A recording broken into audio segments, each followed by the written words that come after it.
पिछले साल दिसंबर में अरुणाचल प्रदेश के तवांग सेक्टर में वास्तविक नियंत्रण रेखा यानी एलएसी पर भारतीय और चीनी सैनिकों के बीच झड़प हुई थी। इस वजह से भारत और चीन के बीच अभी भी तनाव की स्थिति बनी हुई है। झड़प ने अरुणाचल प्रदेश में पूर्वी सीमा पर चीन के साथ लंबित मुद्दों को सुर्खियों में ला दिया। इस बीच लद्दाख पुलिस ने आशंका जताई है कि भविष्य में चीनी सैनिकों के साथ भारतीय सैनिकों की झड़पें फिर बढ़ सकती हैं। मीडिया रिपोर्ट्स के मुताबिक लद्दाख पुलिस के शीर्ष अधिकारियों ने हिमालयी क्षेत्र में सुरक्षा को लेकर अपने एक स्टडी में यह आशंका जताई है, जिसके मुताबिक भविष्य में चीनी सैनिकों के साथ भारतीय सैनिकों की झड़पें बढ़ सकती हैं। लद्दाख पुलिस ने स्थानीय खुफिया इनपुट के आधार पर अपनी यह रिपोर्ट तैयार की है। रिपोर्ट को दिल्ली में हुए डीजीपी-आईजी बैठक में शेयर किया गया।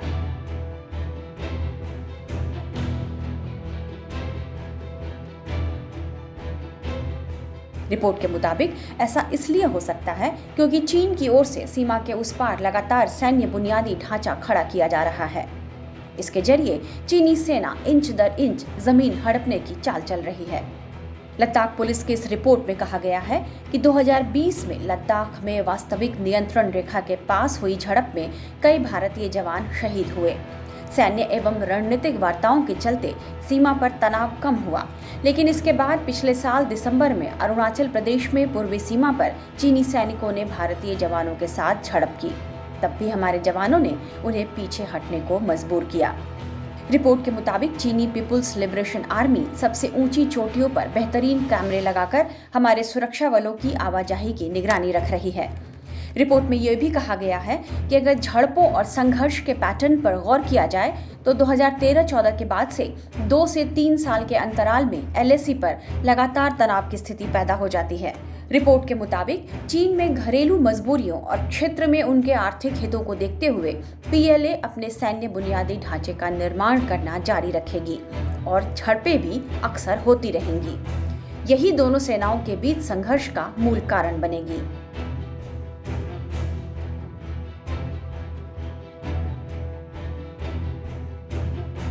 दरअसल चीन की people's liberation army Arunachal Pradesh से सटी सीमा के करीब अपनी तरफ तेजी से बुनियादी ढांचे को विकसित करने में जुटी है। चीन लगातार अपनी सड़कों और रेल हवाई मार्ग को बढ़ाने का काम कर रहा है ताकि वे किसी भी हालात से निपटने या सेना तैनात करने के लिहाज से बेहतर स्थिति में रहें। सैटेलाइट इमेज से भी यह पता चलता है कि चीन ने अरुणाचल प्रदेश में तवांग से लगी सीमा के पास गांवों का भी निर्माण कर लिया है। वहीं चीनी वायुसेना ने पूर्वी लद्दाख सीमा के पास बुनियादी ढांचे का निर्माण कर अपनी तैनाती और बढ़ा दी है। हालांकि 2020 में हुए गलवान संघर्ष के बाद भारत ने भी चीन को उसी अंदाज में जवाब देने की तैयारी कर ली। वास्तविक नियंत्रण रेखा पर अपने इलाके में चीन द्वारा निर्माण के जवाब में भारत ने पूर्वी लद्दाख सेक्टर में भी कई महत्वपूर्ण बुनियादी ढांचे का निर्माण किया है। पिछले 2 सालों में 22,000 सैनिकों के लिए रसद और लगभग 450 वाहनों और बंदूकों को शामिल करने के लिए आवास और तकनीकी भंडारण का निर्माण किया गया है। चीनी सीमा पर सीमा सड़क संगठन भी कई बुनियादी ढांचे के विकास पर काम कर रहा है। कई सुरंगें तैयार हो गई हैं और कई पर काम चल रहा है। हालांकि लद्दाख पुलिस की इस रिपोर्ट ने भारतीय सेना की चिंता एक बार फिर से बढ़ा दी है, लेकिन भारतीय सेना हर मुकाबले का मुंहतोड़ जवाब देने के लिए तैयार है। टाइम्स नाउ नवभारत डिजिटल की रिपोर्ट।